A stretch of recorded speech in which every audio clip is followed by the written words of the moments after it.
Hello and welcome back to Fist Entertainment for our next review. And that would be of Mission Impossible Ghost Protocol from 2011, which is part of this Mission Impossible box set,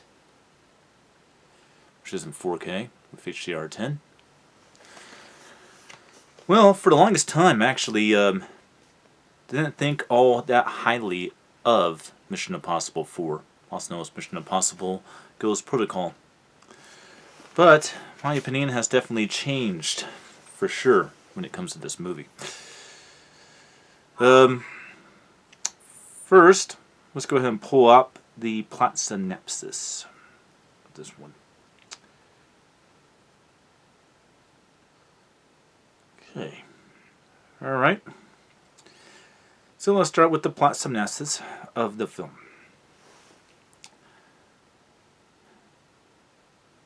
Blamed for a terrorist attack on the Kremlin, Ethan Hunt, again played by Tom Cruise, and the entire IMF agency are disavowed by the U.S. government while the president initiates the Ghost Protocol. First to go off the grid, left without resources or backup, Hunt must somehow clear the agency's name and prevent another attack. Complicated matters even more.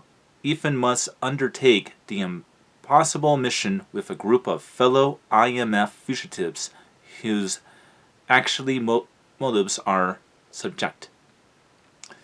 Yeah, that doesn't give too much away, but kind of gets to the point. Yeah, there are some interesting twists in this movie, for sure. Not going to ask you questions about in the universe, why is his wife not there, blah, blah, blah. I know yet. That's if you want to know all about that, watch the movie. Alright, well, for the longest time I thought that this was the most overhyped, the most overrated Mission Impossible film. It's the one that's spoken up, so highly spoken. It's like, this is the great Mission Impossible film that made all the films that came after it so great. And for the longest time, I didn't agree with that. My opinion has actually changed. I think Mission Impossible 3 laid way towards this movie getting made, but this definitely is kind of the gold finger, as it were, of the Mission Impossible films. A lot of people would say that Mission Impossible 3 might be, but honestly, I say Mission Impossible 4, also known as Mission Impossible Ghost Protocol, is the gold finger of the Mission Impossible films. It did for the Mission Impossible films what Goldfinger did for the James Bond franchise. It set out the formula, and that's why all the films since kind of are like this one. Do I still rank it in my top 3? Probably not, but I do have a lot more respect for it than I did before. The last time I did a ranking on these films, which I will be doing at the duration of reviewing all of them, which I will be doing tonight. Well, the rest of them, that is. 1, 2, and 3 are already up on the channel. This probably will not be at the very top, but it will be closer to the top, because last time I did a ranking on these, it was at the very bottom. Alright, well, my personal experience with this film. This was the last Mission Impossible film pre-Fallout that I saw in theaters. I saw, I believe I saw the second, then the third, and Ghost Protocol in theaters when it first came out. But it wouldn't be until Fallout that I would go back to the movie theaters to watch a Mission Impossible film. And that's kind of a shame, because I actually kind of wish I would have watched Rogue Nation in theaters, which we'll get to after this one, of course. What I think sets the formula up so well is you have a master villain, you have a bunch of mystery elements that get pulled back that kind of relate to something of the story, with insane, spectacular, out of this world octane action. in stunts that are all real, stunts that define sanity. All of it, really, the elements that make for what the Mission Impossible films are looked at today are basically in this movie. Is kind of the one that raised the bar and set up that formula. And that's why I definitely agree that, yeah, it's basically the Goldfinger of the Mission Impossible films. And why do I say that on the references? We got a lot of time here, and we're already kind of getting through all this a little quicker than I thought.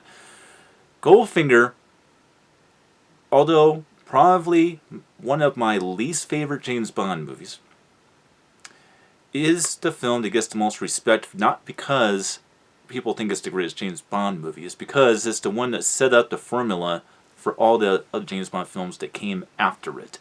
Much like Mission Impossible Ghost Protocol did, in terms of Goldfinger, the car with the gadgets, the mastermind villain, the incredibly, out of this world henchman, the world domination plots, the multiple women in the film, the suave and debonairness and the little wit that Bond has. It's all got kind of introduced.